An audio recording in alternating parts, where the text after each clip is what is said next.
by Evil Genius's Krepo and Dignitas Crumbz. Guys, how you doing? Doing well. Doing very well. Preparing to shot call against you. Doing not so well. Who's got the better shot calling? Who's gonna hit? I don't have like the. I mean, I try to sound really badass, but whenever Crumbz opens his mouth, it's like action movie hero right there. Oh, thank you. And I'm just a Boy Scout trying to like shot call my way out. But the content does mean more. Do you say more intelligent things than Crumbz? I'd like to hope so. Okay. I disagree completely, but that's just my opinion. Let's get into the actual shot calling itself, though. We heard a little bit about Snoopy talking about your shot calls in the late game. How does that necessarily work for your team? I mean, early game I can't only call so much. I mean, he's ganking. I'm not gonna say Snoopy ganked this lane or pressed this button. That's up to him. Like that's micromanagement.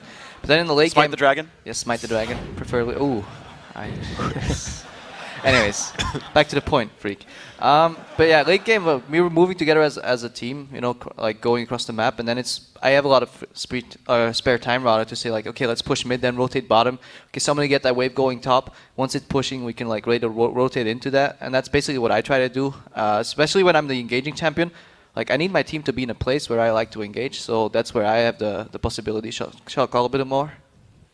And Crumbz, I know you guys had a little bit of a mix-up in mid-season where you took over the shot-calling role and saw a bunch of success, but it's kind of fallen off a little bit. How's the shot-calling road been going for you? I think right now we're actually just struggling around the Baron area, to be honest, because a lot of games we're getting ahead in lanes, or maybe we're keeping up with CS against like TSM or C9, and games are going great. We're like, damn, we're going to be able to actually compete against these top teams, and then we take out all the outer turrets, and then, okay, let's go around Baron, and then sometimes we actually go inside the pit and then get destroyed. And then yesterday, we took it a little bit further out, but it's still in that area, and we still lost in it. So I think if we just, ignore that side of the map, we're going to be able to do pretty well. And one thing I've noticed about shot calling is when a team's ahead, everything's great, everyone's happy, everyone's getting along, all the calls are good. But when you're calling from behind, I feel like that's the most difficult thing to do in League of Legends. Krepo, let's start with you. How do you shot call from behind in games? Well, it's a little different because both your team mentality isn't like as high spirited as it usually is, and at the same time you're losing, so you can't go for all the calls you usually go for. I mean, when you're behind, you basically have to find a way that you surprise your opponent by surprise pushing a lane that they don't expect you to push, or just standing in a brush like Fnatic likes to do. So it's both a different sense of shot calling, just because the strategy you can apply is no longer the same. You don't have that much tools you can work with. You got to do something completely different, and that's a lot harder to do than like when you're ahead, because when you're ahead, you can make these small mistakes and still get away with it. You can rotate a little later, a little earlier, and you can just keep punishing your opponent because they're on the back foot. But if you're behind, it's incredibly hard to do it successfully.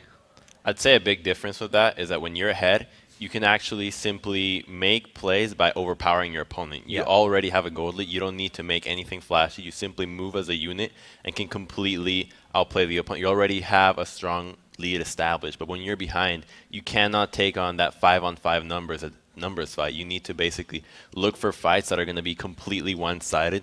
So sit in a brush, wait for 3 people, or maybe sneak a Baron, things that are extremely risky. When you're behind, you need more reward, so higher risk, higher reward.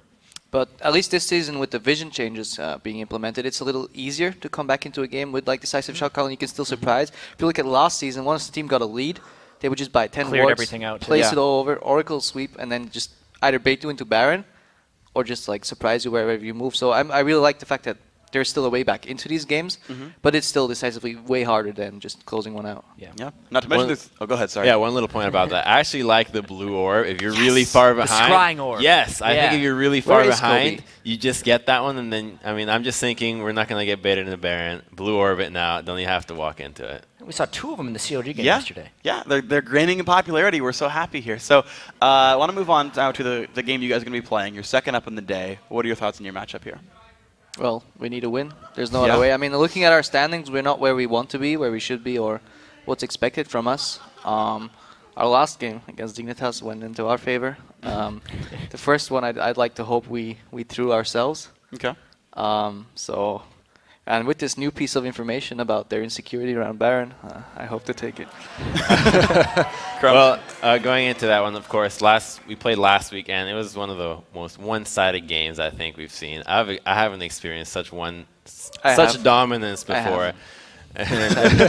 Yeah, so that game, I'm kind of erasing that game from my mind right now. It's still a work in progress. But going into it, we saw how they played yesterday. They saw our plays, and I think if we don't actually give away a kill at level 1, I think we're going to be in a good position to win again.